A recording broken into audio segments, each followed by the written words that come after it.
Hello everyone, a big welcome to your own channel Cognitives. And आज हम लोग इलेक्ट्रोस्टैट्स का सेकंड लेक्चर करने वाले हैं। So in lecture 2 let us see what should be our learning outcome today. हम पहले बात करेंगे कूलम्स लॉ के बारे में, फिर हम कूलम्स लॉ के वेक्टर फॉर्म के बारे में भी बात करेंगे। Then we will proceed towards various characteristics of Coulomb's law. फिर हम लोग सुपरपोजिशन प्रिंसिपल के बारे में बात करेंगे। एंड इन सब को लर्न करने के बाद हम लोग कुछ प्रॉब्लम सॉल्विंग स्ट्रेटेजी सीखेंगे। कुछ बहुत ही interesting questions of school level पहले हम डिस्कस करेंगे, and then will ramp it up and move toward some JEE NEET या KVPY level questions. Charles Augustin de Coulomb, a French army engineer by profession, इन्होंने physics में बहुत ही important contribution दिया, जिनमें से एक बहुत ही इंपॉर्टेंट कंट्रीब्यूशन है behavior of charges when present in each other's vicinity, right? Like charges और unlike charges, जिसको हम आज कूलम्स लॉ के नाम से जानते हैं। क्या आप एक बात जानते हैं बच्चों? द फेमस आईफल टावर, उसके ऊपर 72 लोगों के नाम लिखे हैं। उनमें से एक बहुत ही प्रोमिनेंट नाम है चार्ल्स अगस्टिन डी कूलम का। चलिए, जो कूलम्स लॉ है चार्जेस के बारे में, उसके बारे में थोड़ा जानकारी लेते हैं। कूलम ने बहुत सारे एक्सपेरिमेंट किए, और जैसा हम लोगों ने लास्ट लेक्चर में चार्ज के बारे में बहुत डिटेल में हम लोगों ने स्टडी किया था, उसके प्रॉपर्टीज के बारे में स्टडी किया था, तो उन्होंने भी बहुत सारा स्टडी किया, बहुत सारे एक्सपेरिमेंट्स किए, and from there he came to know that two charges which are unlike charges, they attract each other, like charges they repel each other, right? Like this they will repel each other. लेकिन जो ये repulsion होगा या attraction होगा, इसके लिए एक force involve है, जिसका नाम रखा गया इलेक्ट्रोस्टैटिक फोर्स। तो इन चार्जेस के इंटरेक्शन के बाद इस फोर्स के बारे में इन्होंने कुछ इंपॉर्टेंट पॉइंट्स सजेस्ट किए। Now these charges are suppose to be point charges. So in point charges and they are at rest, right? इन पॉइंट चार्जेस के बारे में कूलम ने क्या क्या ऑब्जर्वेशन किया था?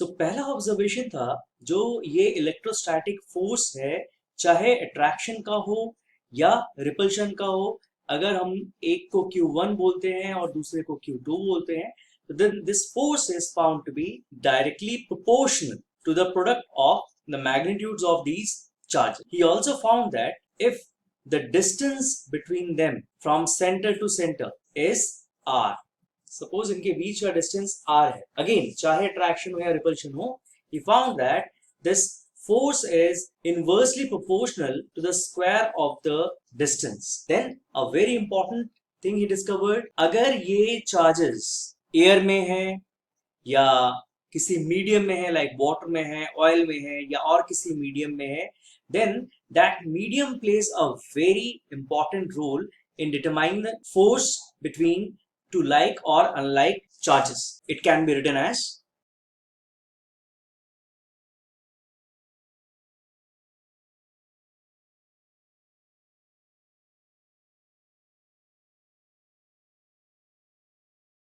also. He found that the force of attraction or repulsion is always along the line joining these two charges, right?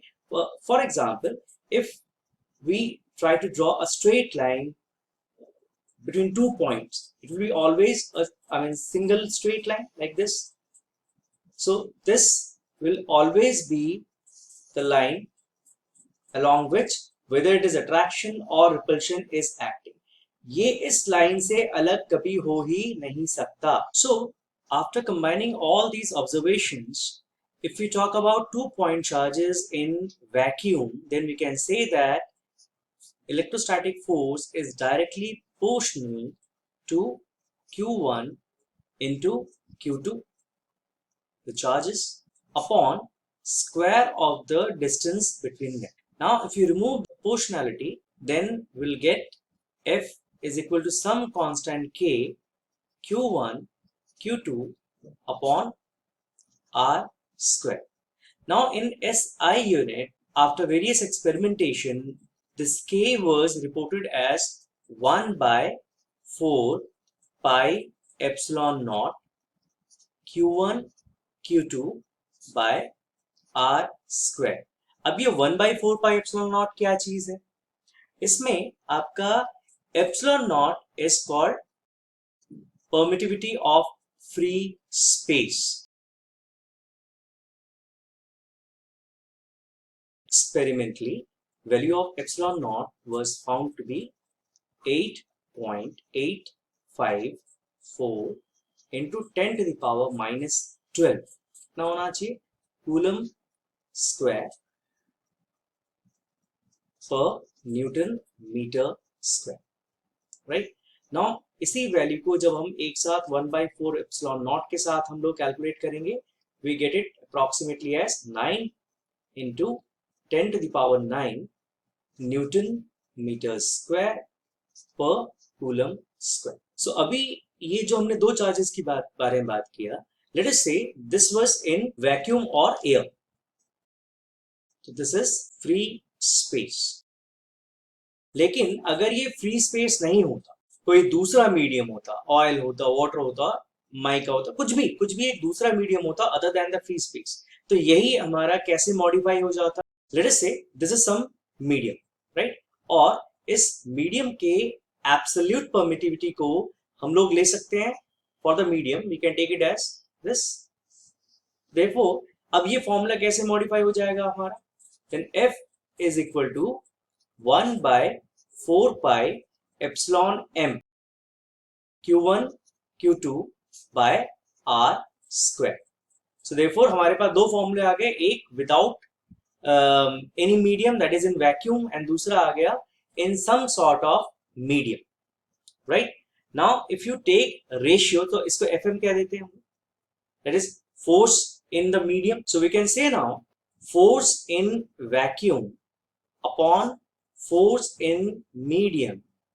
अगर हम ये रेशियो लेते हैं, then it is 1 upon 4 pi epsilon naught into q1 q2 by r square whole divided by again 1 by 4 pi epsilon m, in that is medium का absolute permittivity into q1 q2 by r square. तो जो common है वो हम काट देते हैं ऊपर नीचे. Charges are gone, distance square is gone, हमारा 1 by 4 pi 1 by 4 pi ये भी चला गया. So what are we left with? We are left with this ratio of permittivity, absolute permittivity of the medium to that of the free space can be written as another value which we call dielectric constant. We call it dielectric constant of the medium, right? So you can also see here absolute permittivity of the medium can be written as epsilon naught K. Now let us write Coulomb's law in vector form. Let us first choose an axis to xy axis ले लेते हैं, so that कि we can locate the coordinates of the two charges. So ये हमारे दो charges हैं. Let us say this is Q1 and this is Q2. Say this is the origin, this is your x-axis, this is your y-axis. Now these two charges with respect to your origin can be said to be placed with position vectors like this. So ये position vector first charge के लिए हो गया and दूसरे charge का position vector भी कुछ ऐसा होगा. तो let us say this is position vector r1 and this is position vector r2. Since both of them are like charges, अभी हम लोगों ने like charges लिया है यहाँ पे, तो their forces are going to be away from each other, that is they will be repelling each other and it will be in the same line joining the two charges. तो बिल्कुल इस तरीके से आना चाहिए जिसमें आपका this will be force on 1 due to 2 and this is going to be force on charge 2 due to 1. Okay, now let us try to write expression for F1 2, that is force on charge 1 due to charge 2। अभी हम लोगों ने vacuum लिया हुआ है, free space लिया हुआ है, so we can write it like this 1/4 pi epsilon naught Q1 Q2 upon R square. लेकिन यहाँ पे आपका सिर्फ इतना ही लिखना काफी नहीं होगा, because on the left hand side you have got a vector. So यानी कि हमें साथ में यूनिट वेक्टर भी चाहिए। लेकिन यूनिट वेक्टर किस तरीके से होगा, किस डायरेक्शन में होगा हमारा यूनिट वेक्टर? सो अगर उसको ध्यान से देखा जाए, चूंकि हमारा force, now this is the tricky part, now ध्यान से देखना, since force on one is coming from 2, therefore the distance will be calculated or displacement will be taken from 2 towards 1. तो डिस्टेंस हम लोग इस डायरेक्शन में कैलकुलेट करने वाले, right? Since the force on one is due to charge 2, therefore your displacement will be calculated from position vector r2 towards r1.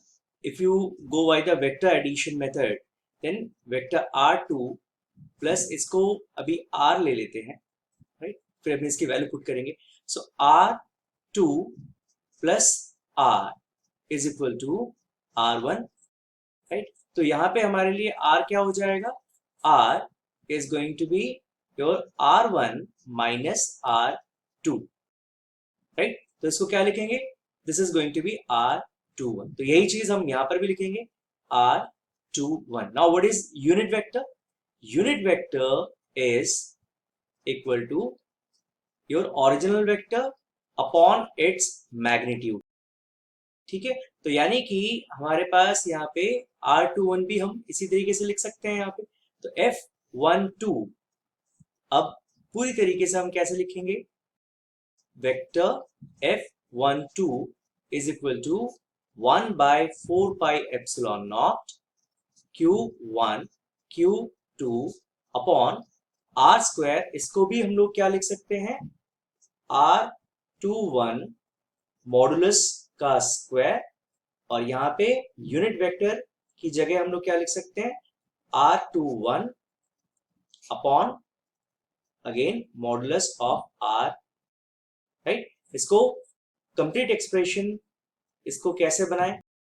It is 1/4 pi epsilon naught Q1 Q2 upon, जैसा हमने ऊपर लिखा, this is then R1 minus R2 cube, और यहां पर आपका आ गया again R1।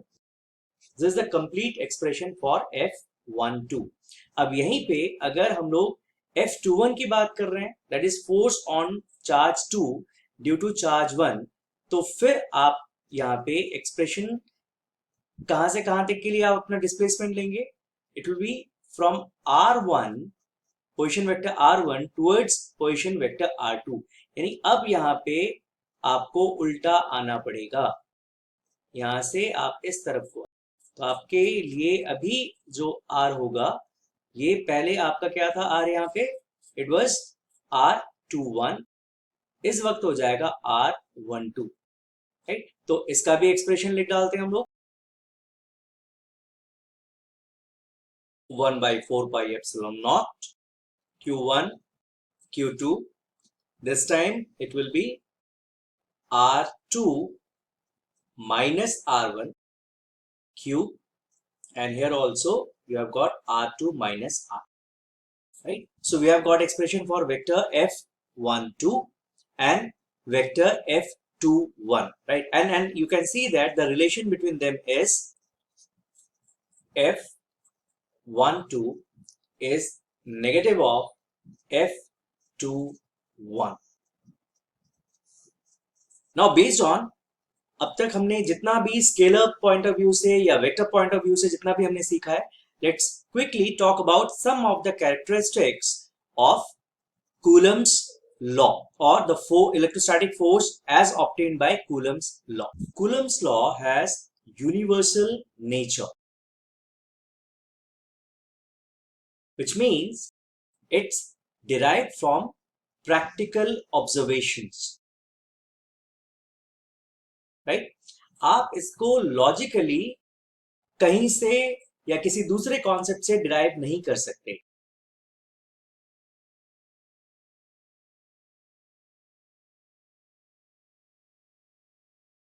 then this law is very similar to Newton's law of gravitation. In fact, यहाँ पे हम लोग दो चार्जेस के बारे में बात कर रहे हैं, से अगर हम वैक्यूम में बात कर रहे हैं, और अगर हम लोग दो मासेस के बारे में बात करेंगे, राइट, सो लाइक यहाँ पे Q1 एंड Q2 के बारे में हमने बात किया था, एंड ग्रेविटेशन में आप M1 एंड M2 के बारे में बात करेंगे।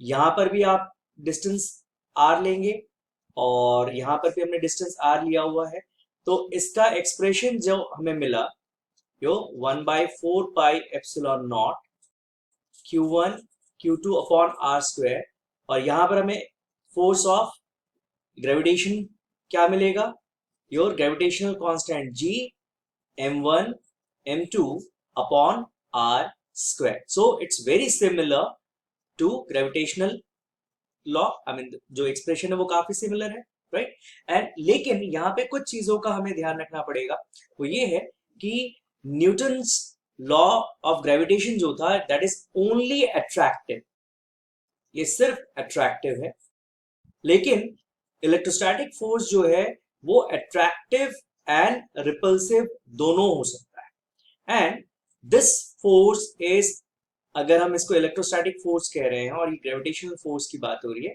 This force is much much larger than gravitational force, right. And दूसरा, ग्रेविटेशनल फोर्स जो है इसको किसी मीडियम से कोई फर्क नहीं पड़ता, तो that means we can say that this is independent of the medium. लेकिन यहाँ पे dependency on medium is there, so we can say it depends on medium. फिर हमने देखा जो आपका F12 था और F21 था, वो आपस में कुछ इस तरह का रिलेशनशिप बना रहे थे, -F21। सो दैट मीन्स जो आपका इलेक्ट्रोस्टैटिक फोर्स है it is an action reaction pair.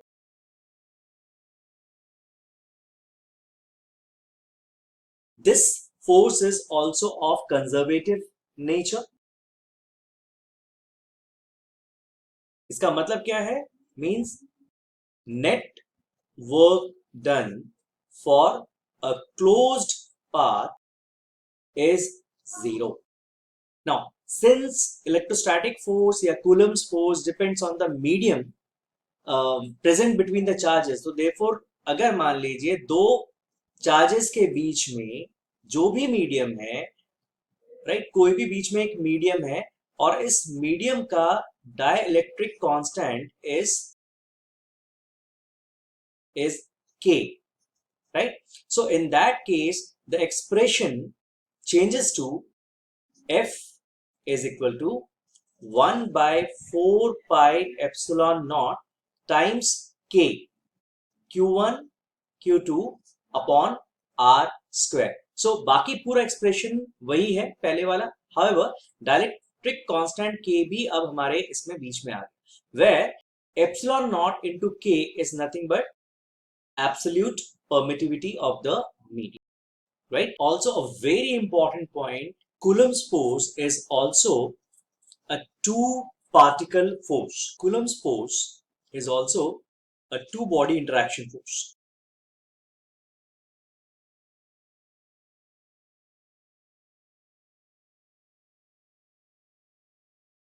इसकी understanding leads to our next segment, that is superposition principle.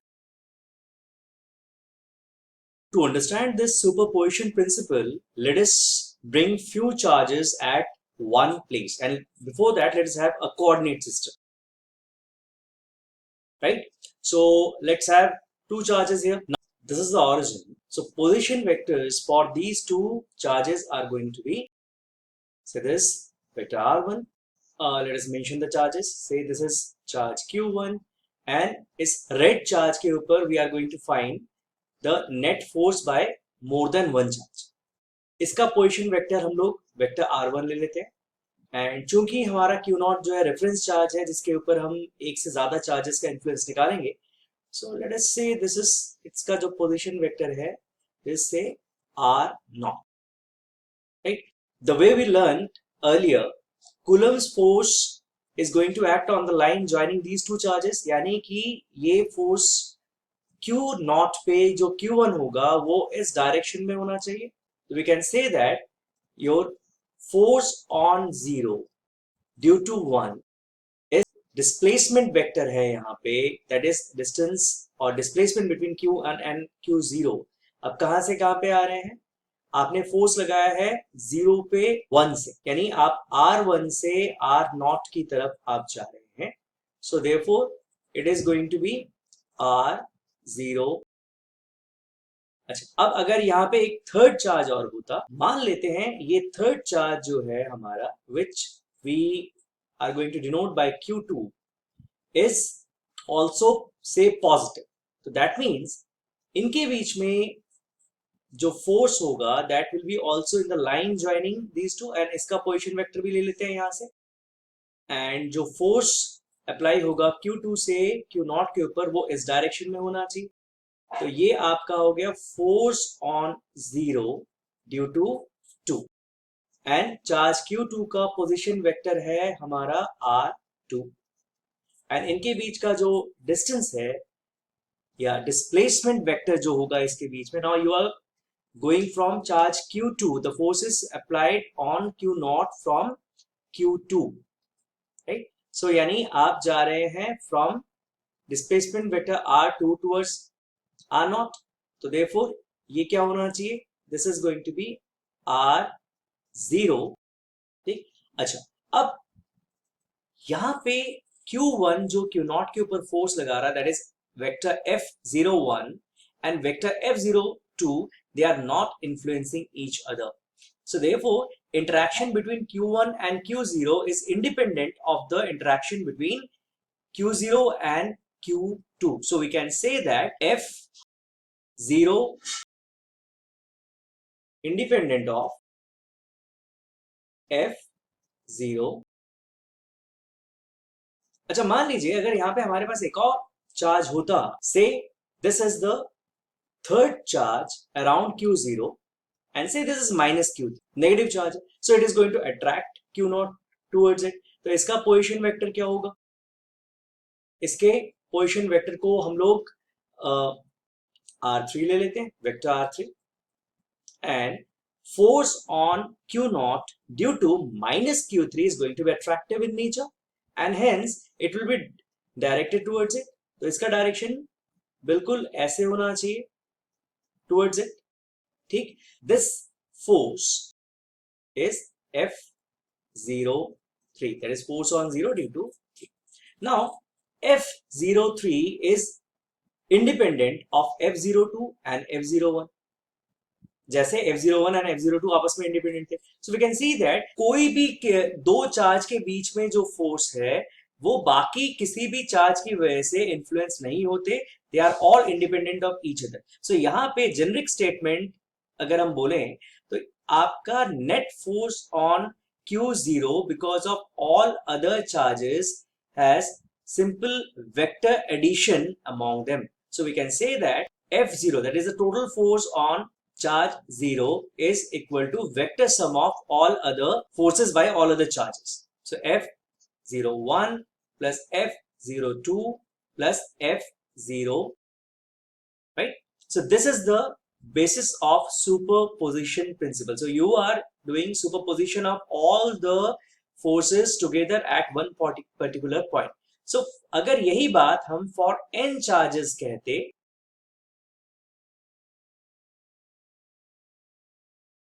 so the total force on the charge Q0 because of all these n charges को हम लोग same ऊपर जैसे लिखा था वैसे ही हम लोग लिख सकते हैं. कैसे बोलेंगे इसको? F0, that is the total force is vector sum of F01, ऐसे अल्टीमेटली जो भी हमारा nth चार्ज है उसके लिए. सो इसका एक कंबाइंड जेनरिक एक्सप्रेशन हम कैसे लिख सकते हैं?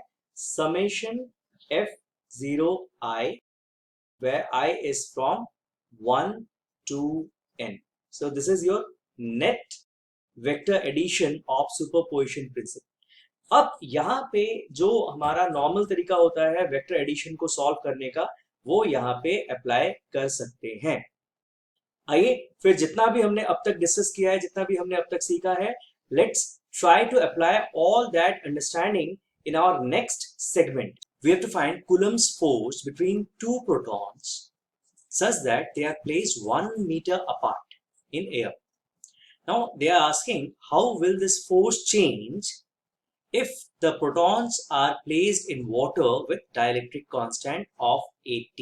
So let us first find the Coulomb's force in air. So how we can do that? We have to use Coulomb's expression for that, Coulomb's formula for that. Now what is the charge on protons? The charge on protons is 1.6 into 10 to the power minus 19 Coulomb.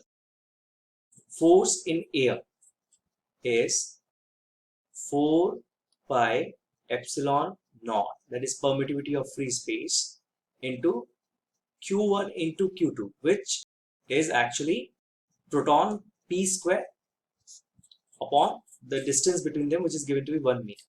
So r square हो जाना चाहिए. तो अब इनके अगर हम values put करें तो क्या होगा? इस 9 into 10 to the power 9 into 1.6 into 10 to the power minus 19 square upon 1 meter का square. तो फाइनल रिजल्ट हमारे पास क्या आना चाहिए? 9 into 1.6 square is 2.56, 10 to the power 9 minus 19 का square is 23.04 into 10 to the power minus 9 or 2.304 into 10 to the power minus 28 Newton. Right? Now इनको हमने पानी में डाल दिया जिसका डायलेक्ट्रिक कांस्टेंट हमें दिया हुआ है. So F water is going to be F air upon 80, which means 23.04 या 2.304 into 10 to the power minus 28 divided by 80, which should be equal to 2.88 into 10 to the power minus 30. Right? I hope ये वाला problem आप सबको समझ में आया. Let's go to the next problem now. Two identical small spheres carrying charge q each. दोनों में charge q है and they are placed at distance r. And साथ में ये भी बताया गया है कि this r is much larger than their diameter. ये होना जरूरी है because we have to treat point charges and ऐसे ही हम लोग उसको point charge की तरह behave करवा सकते हैं. अच्छा, अब एक थर्ड आइडेंटिकल स्फीयर लेकिन वो अनचार्ज्ड है, उसको पहले स्फीयर 1 के साथ कांटेक्ट में लाया गया, देन हटा लिया गया, फिर उसको स्फीयर 2 के साथ कांटेक्ट में लाया गया और फिर हटा लिया गया, जिससे ऑब्वियसली वो दोनों स्फीयर्स के चार्जेस डिफरेंट हो जाएंगे. एंड अभी जो नया फोर्स आएगा उसका रेशियो हमें पहले वाले फोर्स के साथ निकालना पड़ेगा. तो हम दो स्फीयर लेकर आते हैं पहले. तो हमारे पास दो आइडेंटिकल स्फीयर्स आ गए, राइट. दोनों का चार्ज Q1 एंड Q2 ना लेकर हम सीधे Q एंड Q ही ले लेते हैं. एंड इनके बीच का जो डिस्टेंस है that is given to be R, centre to centre, ये R है. Since both of them are of same nature, तो जाहिर सी बात है कि they are going to repel each other in the same line. They will, और ये वाला इस तरफ सेम लाइन में वो रिपेल करें. यानी वेक्टर फॉर्म में अगर बोले तो अगर ये वेक्टर F होता तो ये वेक्टर माइनस F. अच्छा, मैग्नीट्यूड वाइज हमारा F क्या होना चाहिए? F इज, ये ओरिजिन ले लेते हैं इसको, F not is 1 by 4 pi epsilon naught Q square by R square. अब हमने क्या किया? अब हमें ये बोला गया कि एक तीसरा आइडेंटिकल स्फीयर जो आइडेंटिकल शेप एंड साइज का होगा लेकिन वो अनचार्ज्ड है, उसको पहले हम Q यानी स्फीयर 1 से, इसको हम स्फीयर 1 ले लेते हैं, ये हमारा स्फीयर 2 है, पहले हम लोग उसको 1 से टच करते हैं. तो क्या होना चाहिए फिर? तो ये आ गया आपके पास तीसरा अनचार्ज्ड स्फीयर. तो लेकिन जब आप इसको कॉन्टैक्ट में लेकर आएंगे तो equal charge distribution will take place. That means blue sphere में, स्फीयर 1 में अब रह जाएगा Q/2 और इसके पास भी आ गया Q/। अब हमने इसको यहां से हटा दिया एंड हटा के हम लोग इसको स्फीयर 2 पे हम लेके जाते हैं। नाउ स्फीयर 2 के पास जब आप लेकर जाएंगे तो स्फीयर 2 के पास ऑलरेडी चार्ज Q है और इसके पास स्फीयर 3 के पास Q/2 आ चुका। सो अब नया चार्ज डिस्ट्रीब्यूशन क्या होने वाला है? Q plus Q/2, right? Q plus Q/2 का whole half, which is equal to 3/4Q। अब इसको हटा लिया गया। दिस मीन्स कि अब हमारे पास Q1 एंड Q2 अलग अलग चार्जेस हो गए। So Q1 is equal to Q/2 and Q2 is equal to 3/4Q।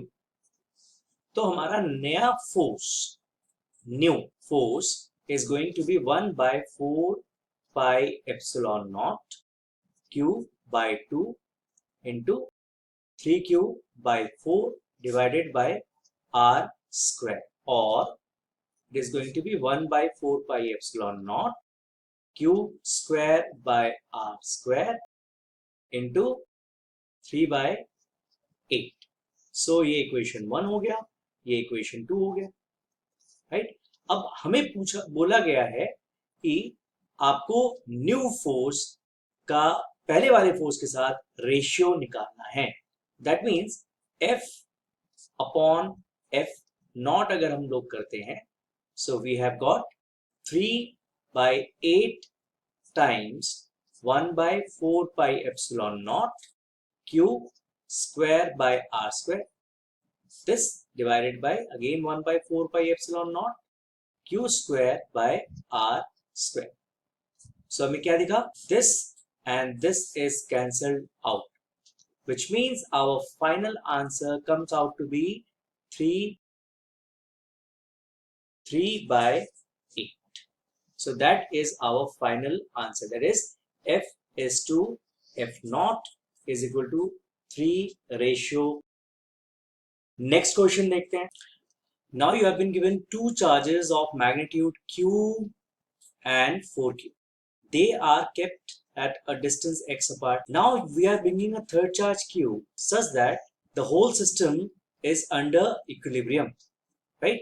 तो हमें इस चार्ज कैपिटल Q का मैग्नीट्यूड पूछा है और उसका नेचर क्या होगा ये। तो पहले तो हम लोग ये दो Q and 4Q चार्ज लेकर आते हैं। लेट्स सी कैसे सॉल्व करेंगे इसको। Say this is Q and this is 4Q and इन दोनों के बीच का distance is given to be x। अब बीच में हमें तीसरा चार्ज कैपिटल Q लेकर आना है जो इस पूरे सिस्टम को इक्विलिब्रियम में रखेगा, right? So let's get the third charge also. Now ये जो थर्ड चार्ज है कैपिटल Q जो हमें दिया गया है, this should be negative। क्यों? Because for the whole system to be in equilibrium, every single charge should be having a net force 0। किसी के पास भी अगर net force 0 नहीं होगा then वो आगे या पीछे कहीं पर मूव करेगा, which should be avoided। और वो तभी पॉसिबल है जब capital Q is a negative charge। यानी नेचर क्या होगा?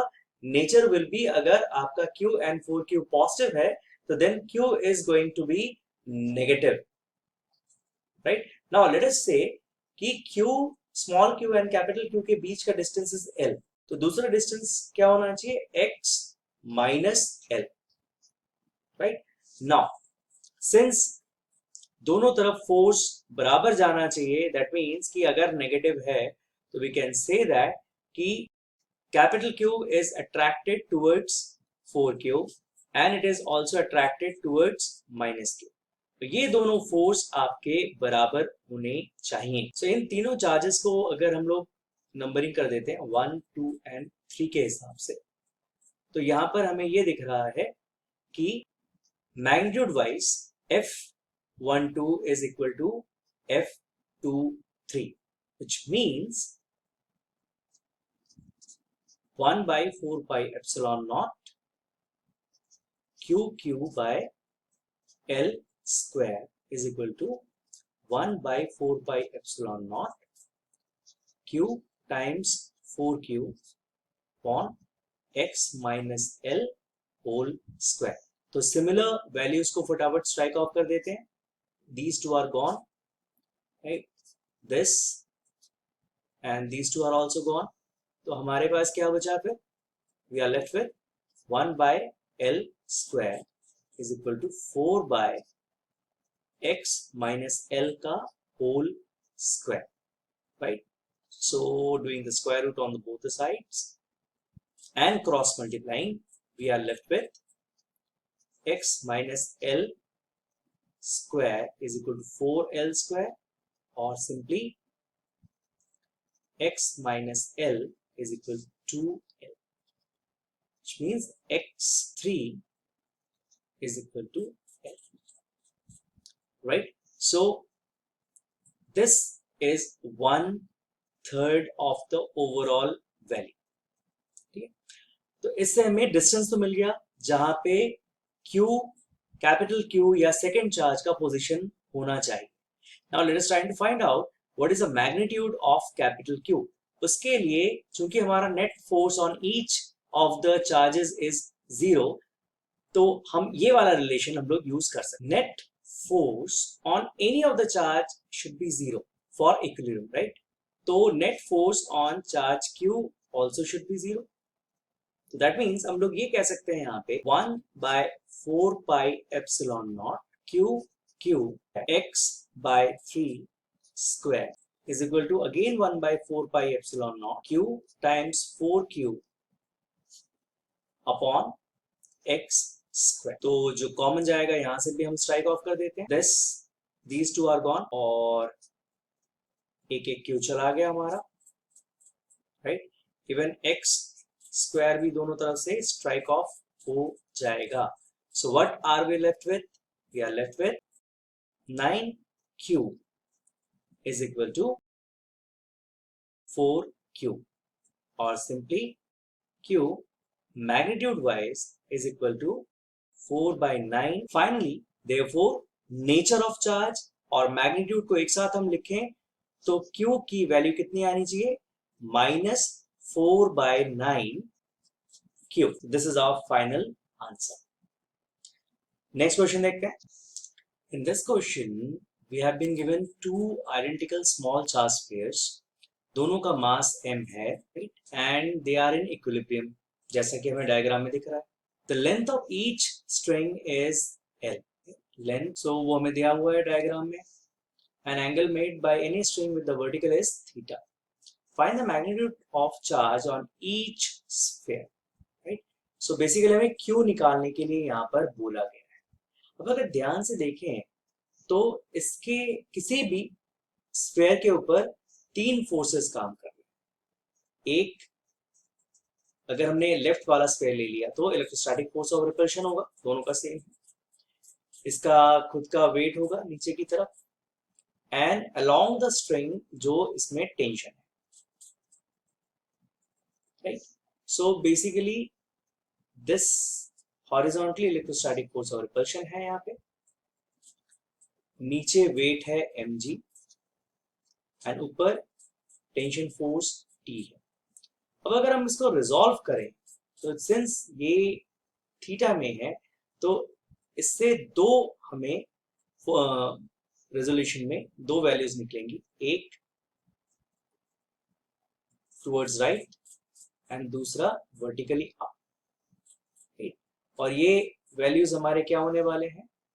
This is going to be t cos theta and ये हो जाएगा हमारा t sin थीटा. ऐसा क्यों?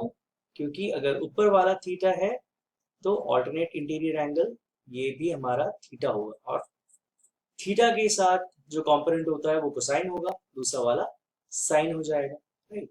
Now the whole system is under equilibrium, ये हमें यहाँ पे बता दिया गया, which means net force on horizontal axis and vertical axis both are 0.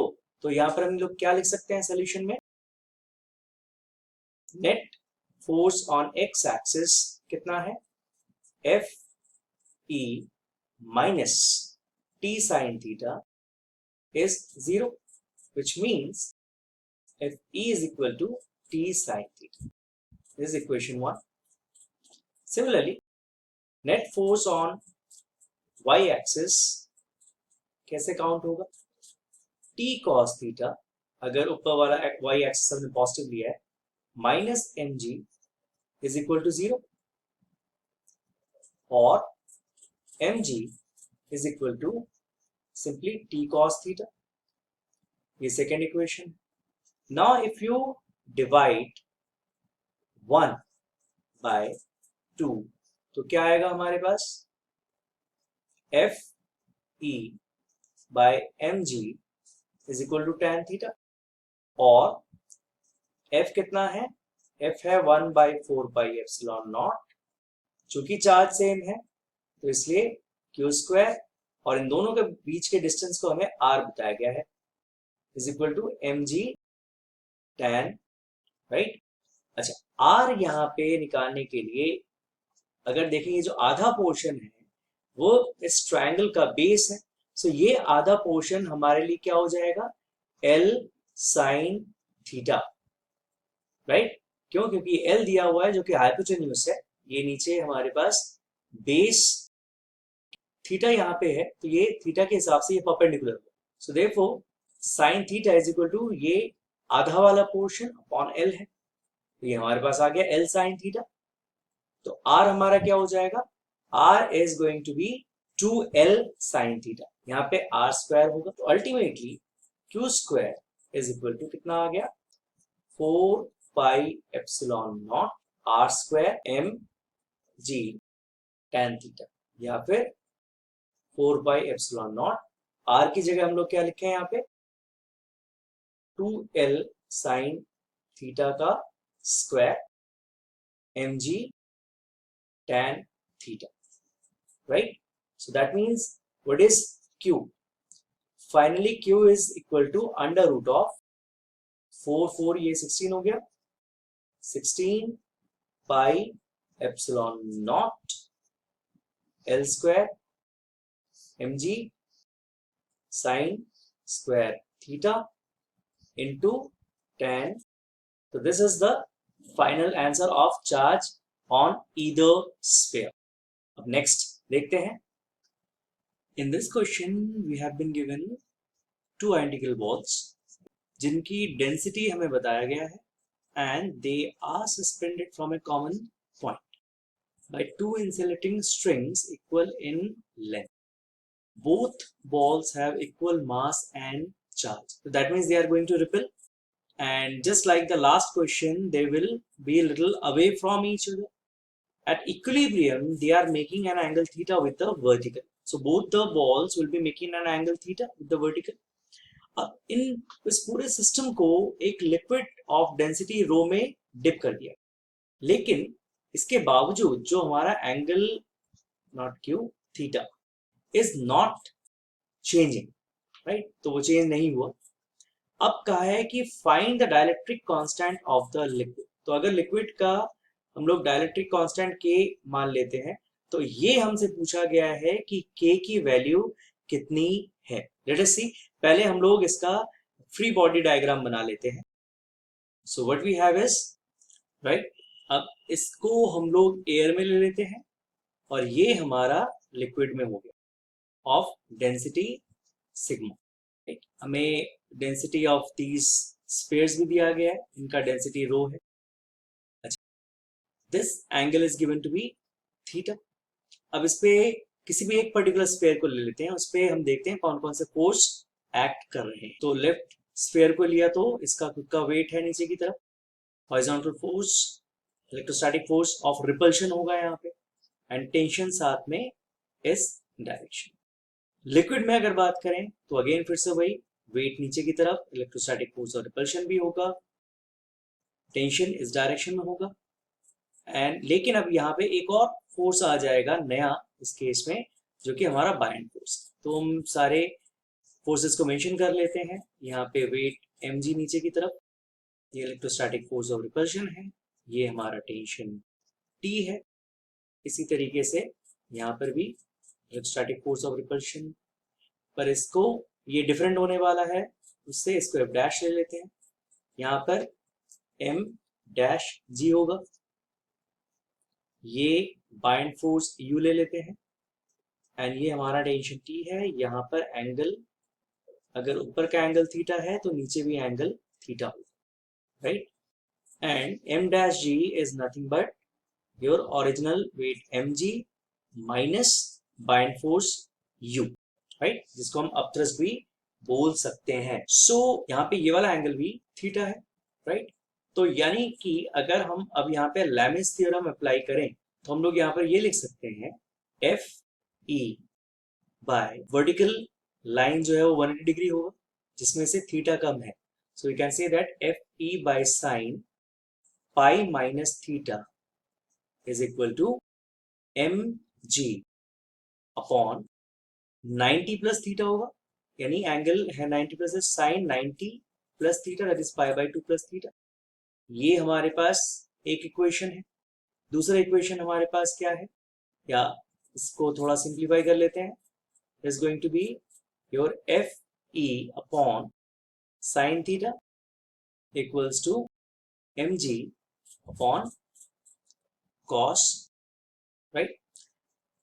Now दूसरी तरफ को चूंकि लिक्विड में उसको डिप किया गया है, so F E dash is equal to F E upon dielectric constant के।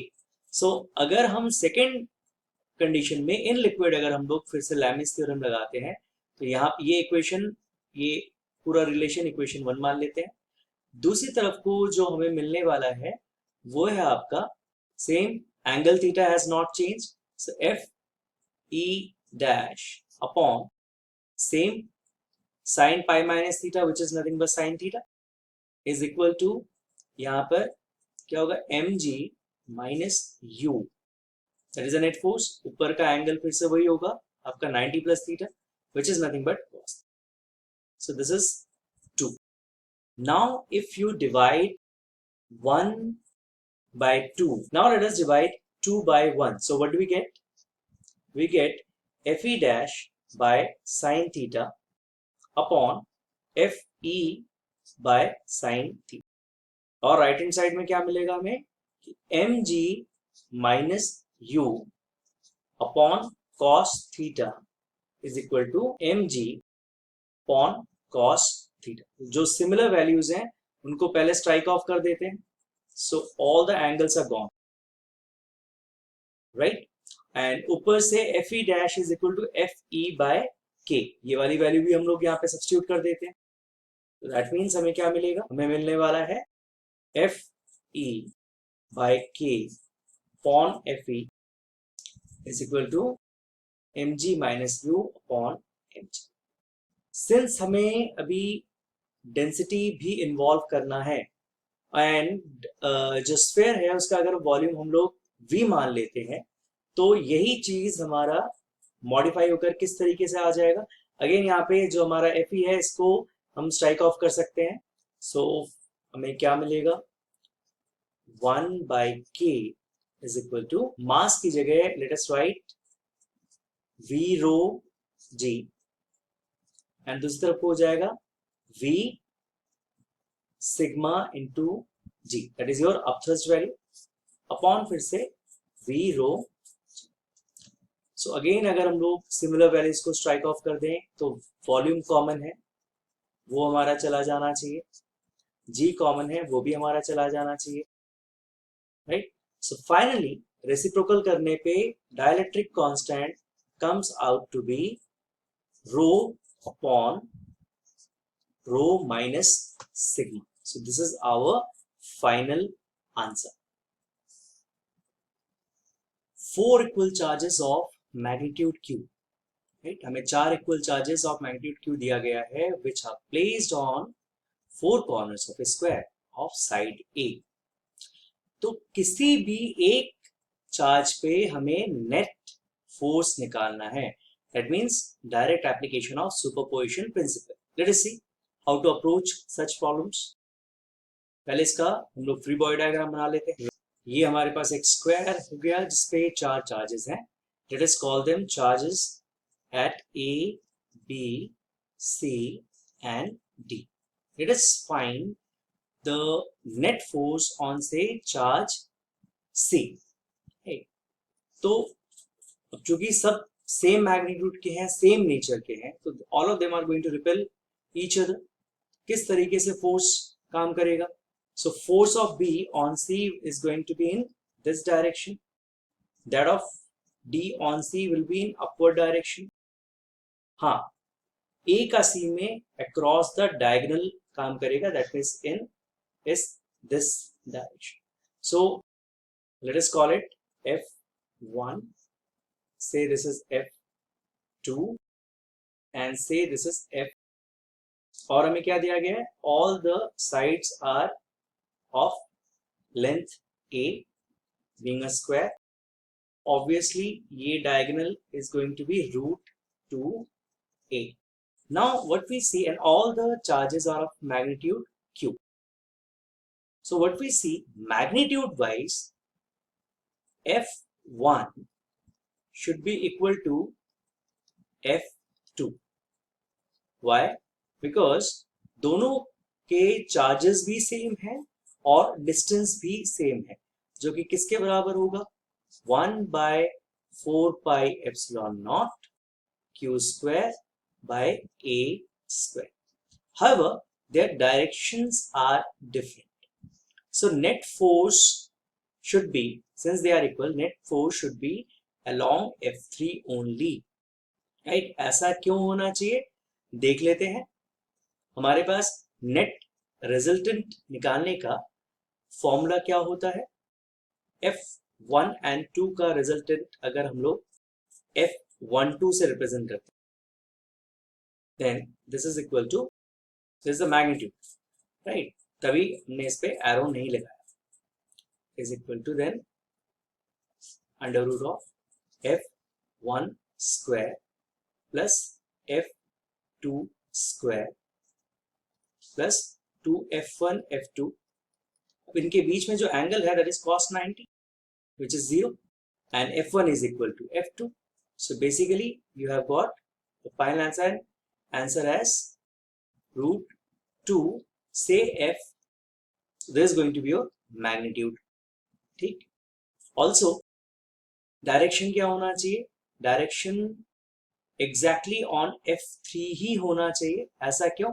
So इसका जो डायरेक्शन आएगा वो यही होने वाला है. ऐसा क्यों होने वाला है? This is going to be your F12 because अगर हम ये एंगल थीटा मान लें, then tan theta is equal to क्या होना चाहिए? F2 by F1. दोनों ही बराबर है, which is 1, which is equal to tan 45 degree, जो कि exactly on the diagonal lie करेगा. Right? So हमारा नेट रिजल्टेंट डायरेक्शन हमें मिल चुका है, नेट रिजल्टेंट भी इसी डायरेक्शन में होने वाला है.